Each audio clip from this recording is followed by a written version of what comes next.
नमस्कार साथियों, BBT channel में आपका स्वागत है।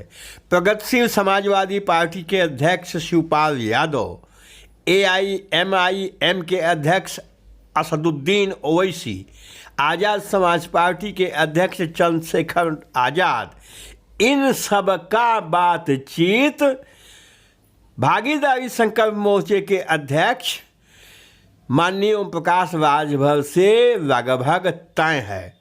आगामी 2022 के चुनाव में यह सब पार्टियां आपस में मिलके भागीदारी संकल्प मोर्चे के झंडा तले चुनाव लड़ने की कोशिश करेंगे।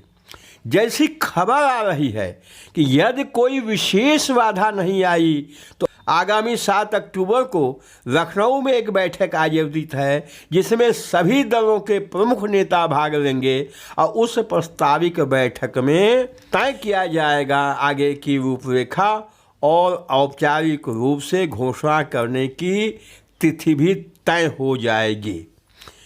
अब ये खबर मिल रही है कि जिस पार्टी को जहां से उम्मीदवार को उतारना है तो एक उसकी लिस्ट बना लें, आपस में बैठ के सभी दल बहुत अच्छी तरह से अंडरस्टैंडिंग करके और उम्मीदवार को तय कर लिया जाए जिसमें किसी तरह का कोई विवाद ना हो। की सूची आ जाने के बाद आपस में बातचीत करके सर्वमान्य कैंडिडेट उतारा जाएगा, जिससे किसी भी प्रकार का आपस में कोई ट्रसल न रह जाए।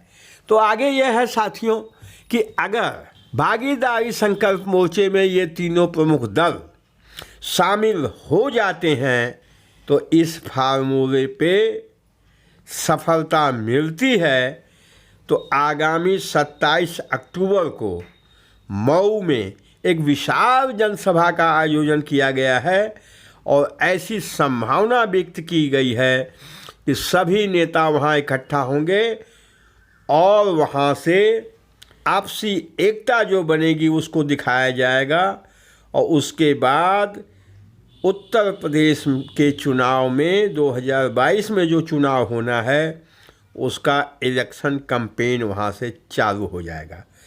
उस सभा के बाद, मऊ की सभा के बाद संयुक्त रूप से उत्तर प्रदेश में लगभग आधा दर्जन विशाल सभाएं की जाएंगी, जिसमें सभी पार्टी के जो घटक हैं इनके नेता मौजूद रहेंगे और पूरे प्रदेश की जनता को यह संदेश दिया जाएगा कि अब यह दल मैदान में आ चुका है।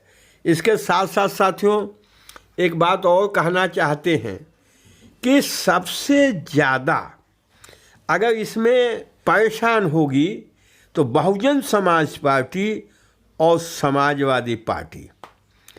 अगर यह समझौता हो गया इन दलों का तो समाजवादी पार्टी को नुकसान ज़्यादा होने वाला है। उसकी वजह है कि श्री शिवपाल सिंह यादव साल भर से समाजवादी पार्टी माननीय अखिलेश यादव जी की तरफ बार बार इशारा करते रहे हैं कि सम्मानजनक मुझे स्थान मिले तो मैं जा सकता हूं, लेकिन माननीय अखिलेश यादव जी की तरफ से कोई संतोषजनक उत्तर नहीं मिला। तो ऐसा लगता है कि अब वो ऊब चुके हैं और अब ये सब निराश होके ये सारा मामला इधर घुमा है। अभी पिछले दिनों एआईएमआईएम के अध्यक्ष असदुद्दीन ओवैसी साहब और शिवपाल यादव जी की मुलाकात हुई। इसी प्रकार माननीय ओम प्रकाश राजभर जी से उनकी मुलाकात होती रहती है, चंद्रशेखर आज़ाद जी से भी उनकी मुलाकात हुई है।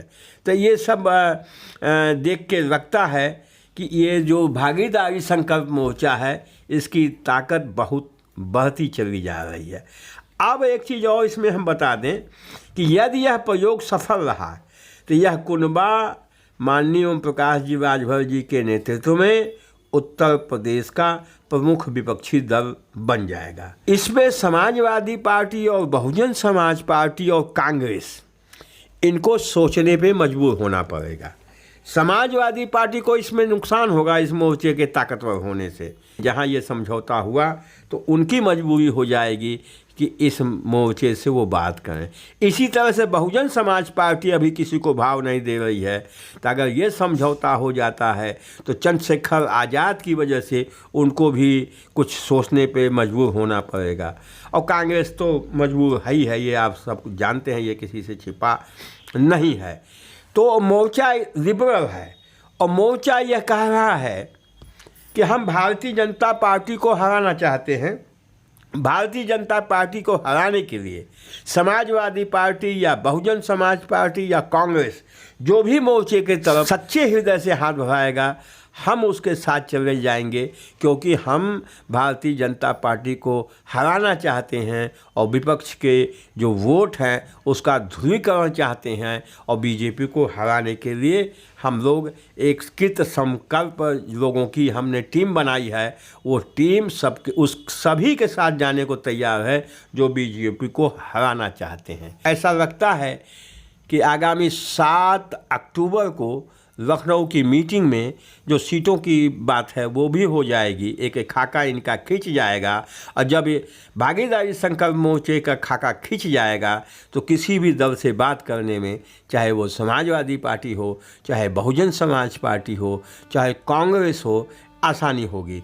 और अगर ये सब सकुशल बीता 7 को तो एक बड़ी जनसभा जो मऊ में, और उस दिन माननीय ओम प्रकाश राजभर की जो अपनी पार्टी है सुहृदेव भारतीय समाज पार्टी, उसका स्थापना दिवस भी है। तो सारी तैयारी उन्होंने कर रखी है पहले से। बस उस दिन बात अगर बनती है तो उसमें वहाँ घोषणा और वहीं से चुनाव कैंपेन शुरू हो जाएगा और उसके बाद पूरे प्रदेश में इस तरह से होगा। इसमें एक बात और है कि बिहार के वीआईपी पार्टी है जिसके मंत्री हैं मुकेश साहनी जी, तो मुकेश साहनी जी से भी बात चल रही है और 15 अक्टूबर तक उन्होंने जवाब देने को कहा है। लेकिन ओम प्रकाश राजभर जी का ऐसा मानना है कि वो भी हमारे इस भागीदारी संकल्प मोर्चे में शामिल हो जाएंगे और हो सकता है अगर शामिल हो गए तो वो मऊ के प्रोग्राम में वो भी शिरकत कर सकते हैं। तो अगर ये ताकत बनी साथियों, तो आज समाजवादी पार्टी, बहुजन समाज पार्टी, उससे कम ताकत इस मोर्चे की नहीं होगी। और भारतीय जनता पार्टी अगर परेशान है तो इस मोर्चे से ज़्यादा परेशान है। और आगे देखना है कि अब क्या होता है। हमारे चैनल पे आप आए हैं, वीडियो अच्छा लगा हो तो लाइक कर दीजिएगा, शेयर करिएगा। हमारे चैनल पे मेहमान हैं, पहली बार आए हैं, तो हम इस तरह का वीडियो बनाते रहते हैं साथियों। सब्सक्राइब अवश्य कर दीजिएगा। Thank you very much.